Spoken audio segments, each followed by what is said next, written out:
Hey, it's Tucker Carleson. Belmont Hill is a small private school outside of Boston.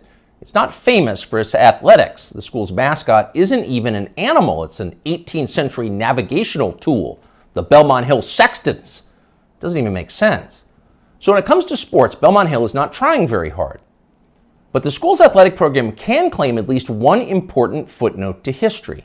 In 1975, its football roster contained two names that you will recognize even now, Mark Milley and Richard Levine. Milley is now the chairman of the Joint Chiefs of Staff. Levine, of course, is our country's most famous admiral.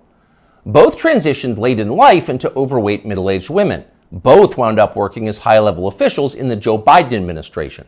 Their teammates at the all-boys school in Boston probably wouldn't have predicted any of that. Here's what Rick Levine looks like now from a video he just posted on Instagram. Hello, my name is Admiral Rachel Levine, and I have the honor of being the Assistant Secretary for Health at the United States Department of Health and Human Services. Happy Pride. Happy Pride Month, and actually, let's declare it a summer of pride. Happy Summer of Pride.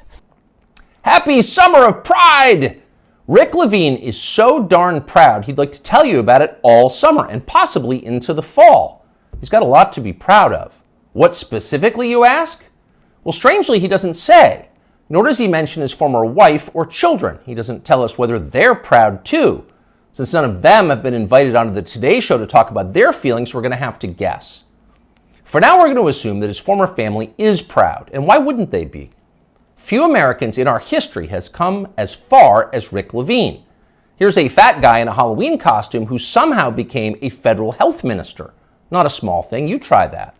Not too long ago, this same man was a married pediatrician with kids, lecturing about eating disorders at Penn State.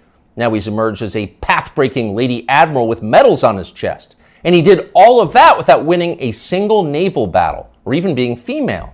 It's pretty inspiring. What we have here is living proof that in this country, you really can be whatever you want to be. If Rick Levine can become Admiral Rachel, why can't you be Napoleon? Or Lord Mountbatten, the last Viceroy of India? Ever see that guy's uniform? Or why not Shaka, the legendary Zulu war chief? You could bring your assegai and leopard hide shield to work at Deloitte and no one would be allowed to say a word about it. The HR department would have your back. Unfortunately, you can't actually do any of that. The point of Rick Levine's amazing transformation is not to free you from the inflexible husk that you were born in so that you can be more fully yourself, whatever you decide that is. No, that's not the point. Rick Levine's personal journey has nothing to do with you. It's about him. It's his journey. Your fantasies about becoming something totally new and different have not been approved yet. In fact, they're weird. Shaka, the Zulu war king? Come on, that's racist. Shut up and be proud of Admiral Rachel. I, Rachel L. Levine. She's the one who has smashed glass ceilings. You just got some kind of weird fetish. So actually, now that we're saying this out loud, it's pretty clear that Rick Levine has no interest in liberating you from anything. This is not about liberation. It's just the opposite. It's just another religious war, same as all the others. The people who think they're God versus everybody else. In primitive civilizations, which would include every civilization since the beginning of time until ours, people assumed there were rules that no human being made, but that people could ignore only at their peril, at great risk. Some called these rules nature, or natural law, or even, as societies advanced, theology. But most of the time, people didn't call them anything. They didn't have to.